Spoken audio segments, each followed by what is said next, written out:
please, you think that if you will speak very loudly about the war, you He's can... not speaking loudly. He's not speaking loudly. Your country is in big trouble. Can I Wait a answer? minute. No. You've done a lot of talking. Your country is in big trouble. I know. You're not winning. I know. You're not winning this. You have a damn good chance of coming out okay because of us. Mr. President, we are staying in our country, staying strong from the very beginning of the war. We've been alone, and we are thankful. I said thanks you haven't in been this alone. cabinet, You and haven't not been only alone. in this cabinet. We gave you, through this stupid president, $350 billion. You voted we gave for you your military president. equipment, You and you voted men for are your brave, president. but they had to use our military. What about if you didn't have You our invited military me. equipment, You invited if me you to didn't speak. have our military equipment, this war would have been over in 2 weeks. In 3 okay? days, I heard it from Putin. In 3 days, this is something Maybe new. less. In 2 weeks, of course, yes. It's going to be a very hard thing to do business like this. Hey.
This is Individual Perspective Podcast. I know I got so much work to do. We still got to do the second part of the Constitution episode, and I got to do my first 25 days or pretty much first month of President Trump's administration recap and everything like that.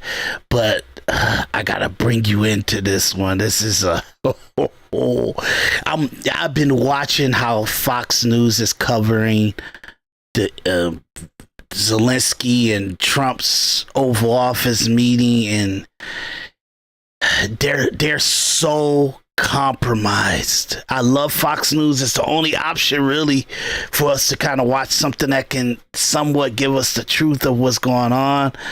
But man, Fox News is so compromised because they're anti-Putin, anti-Russia, which nobody cares about Russia. We're Americans, and all we care about is America.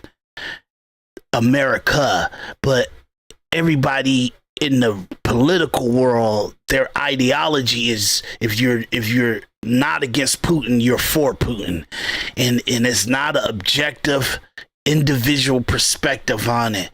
Objectivity is your individual perspective.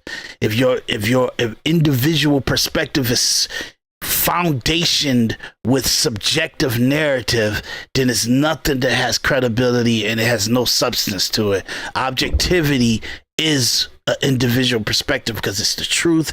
What it is, it is. And what it is what President Obama, what President Biden did to Trump and Hillary Clinton did to Trump to try to shame him for being like a non-politician becoming a president, and then what they did to say, like, we're going to use the CIA, we're going to use the intelligence agency, we're going to use every tool under our belt, and we're going to use all the big, like, Disney, Paramount, Warner Brothers, every news outlet, and we're going to paint you as a Russian spook. and what they did to try to do that, and then when all the investigations ended, it was just a rumor just to try to stop him from becoming president or make him look bad in the eyes of the people. But what kind of damage was done? So now Trump is trying to end this war in Ukraine, and he's got to communicate with Putin.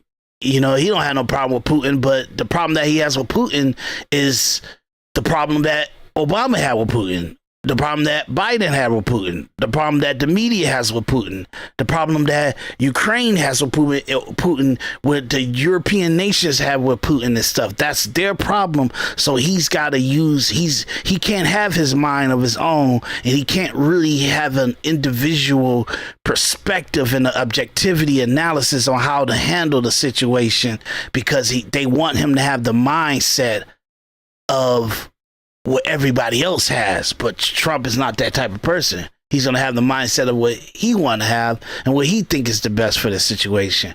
Now, I'm trying to see why my internet is acting up. Give me 1 second, guys. I'm going to try to see if I can kind of reboot this, get it act right.